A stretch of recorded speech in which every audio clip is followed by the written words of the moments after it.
Welcome back to the channel. This is Jason Songstop. We are back today for Chris Turner drumming with 5 pedals. New song 10K. Dude, Chris Turner I've been following for years. I've met the dude. He's really awesome, and he's one of the best drummers around. So without further ado, let's jump right on in.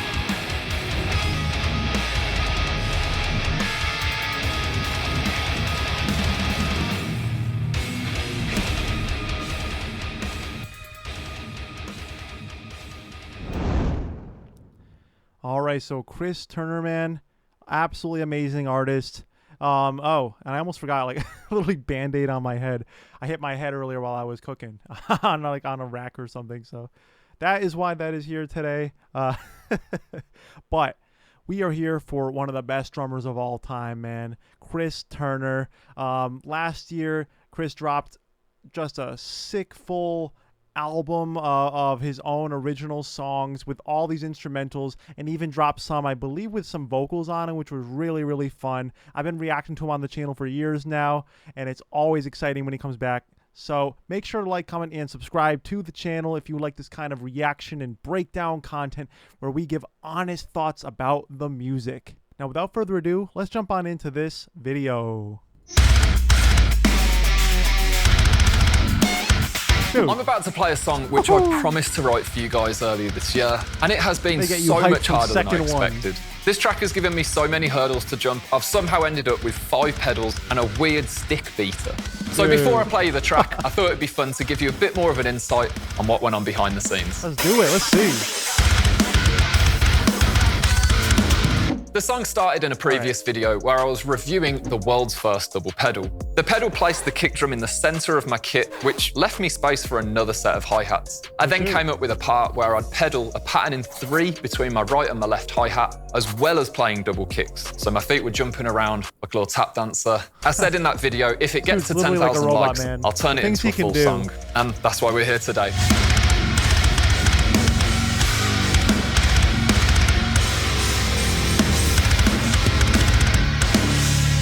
Yeah, Wi-Fi pedals, for real. So how did I end up with 5 pedals? Well, it was actually a solution to a problem, which was a solution to a problem, which was a solution to another problem. Right. And that first problem was the fact that I don't have the world's first double pedal anymore, and there is no room for another hi-hat stand. So I actually rang DW and I said, do you have any ideas? And they said, we do these remote cable hi-hat stands. So they sent me one over and I put it on the kit to realize it's not gonna work. These stands still have 2 little legs, and it pushed the pedal way far right. It just wasn't working out. So I rang DW back, and they suggested, why don't you... I can say that, man, having been in bands and stuff with drummers, one of the biggest issues that they'll always talk about, and you'll see it live, is sometimes, depending on your equipment, with the foot pedals and the cymbal stands and everything, they'll start slowly throughout the set moving away from the drummer, and you'll see them being like reaching further and further out, and then when they get a moment, they'll finally bring their stands back in closer. It's crazy. It's a crazy thing to watch, like the drift that happens during a live show sometimes. Use a remote kick drum pedal, and it worked. It looks like a corn dog. I didn't use a beater because I thought the beater sounded really bad, but obviously I think a stick sounds good. So I just cut a stick up and cut a beater up and glued them together. And if you think my craftsmanship is bad, I agree, but it works. Dude, that's so sick. So creative. This is where things got interesting because this actually solved a different problem which I had. You guys commented a lot that you can't really hear the pedaled hi-hats in the first recording, and naturally, they are quiet. But having these hi-hats positioned under my floor tom completely solved that. It was far away from the other loud cymbals, and the floor tom actually works like a shield to further help that. So that got me thinking, I need to isolate my left hi-hats.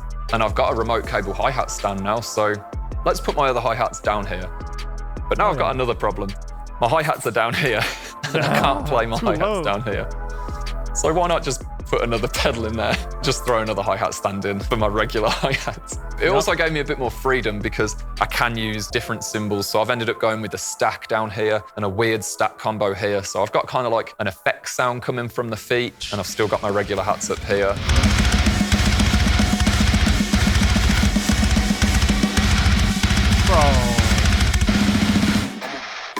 it was a nightmare to write. The first idea that we came up with, we just wanted it to be exciting, so we threw everything at it. Within that 30-second clip, there's a metric modulation, there's crazy guitar, pinch squeals, and it's just wild. But when you try and turn that into a full song, it is incredibly difficult. It's almost like we had bookends either side of the idea. So we ended up having to sort of rewrite the intro. We kept the hi-hat pattern, we kept similar rhythms, we kept some of the squeals and the spirit of it alive, but we had to give it a theme. And after we Dude, yeah, as a writer, I can say that definitely happens. You have like an initial idea a lot of time that's awesome, but then when you write it, you might have to morph it a little bit to fit like what the actual song will be to make it work well with other things. Sometimes an idea is too dissimilar from anything else you can think of that you have to just the slightest bit morph little notes here and there like he's talking about to make it fit a full song really well. we found that theme, we started to fly. Hell yeah. Yep, you just start to fly once you get it. Absolutely. The pedals like... Oh. Oh. Whoa. My Yeah. 9000 series pedals were so smooth that the pedal board would flip up on itself and get jammed. I actually tried wrapping string around the pedal board, but the string just snapped. I tried lowering the pedal boards as low as they go. They were still folding back. The only thing I could think of doing now was taking the pedal apart and just wiping off all the grease and all the oil that's in the pedal. And that actually worked. Crazy. But It now actually it's a nice sounds worse than the world's first double pedal did when we got that.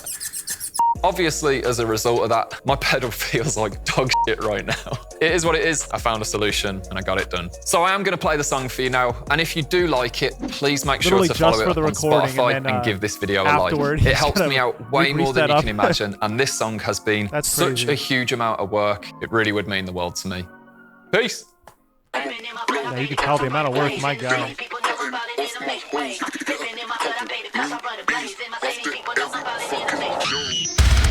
Hey. Ooh, bendies.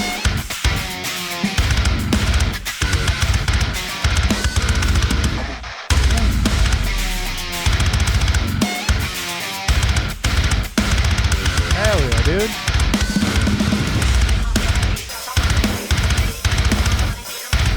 You already see him switching between the pedals. Bro, the hi-hat and cymbal work. Watch those hands. Whoa.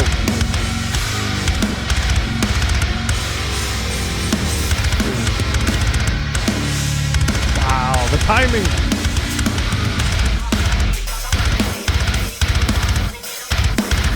Yep.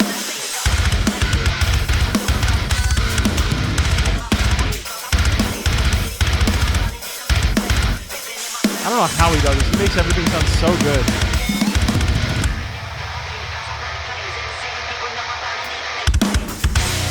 Hey. Little like melodic vibe here. Ooh.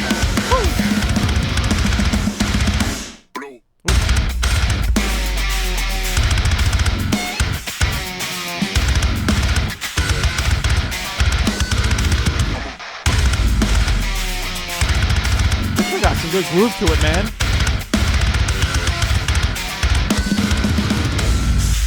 Ooh. Ooh, slides.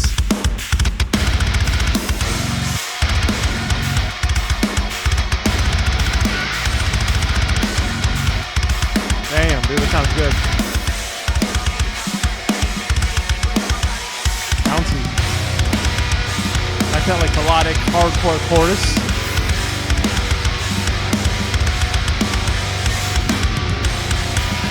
Hey.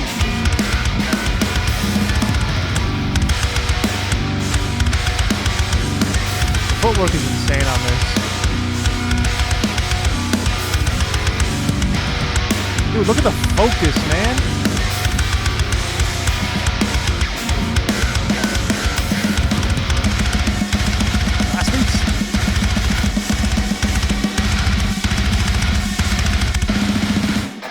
Hey.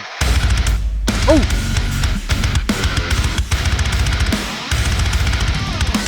Ooh, slideys. bass notes. Oh, the guitar sounds too.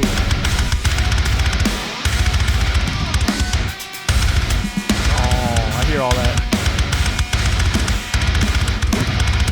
I'm not entirely happy with this. Chris Turner's always not entirely happy with this, somehow.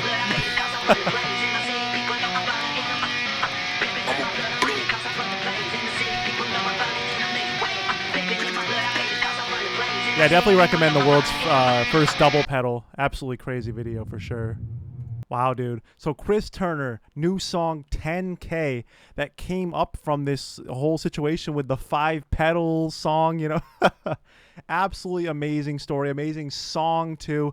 Chris Turner is one of those people who can just like engineer and come up with ideas and unique ways to solve problems through his own skill. This is something that not any like normal person could do, you know. Oh no, this isn't working. Let me just like put strings in there and all these like, you know, solutions to wiping off the grease. Like, dude, like it takes the skill, and I've seen him in the past.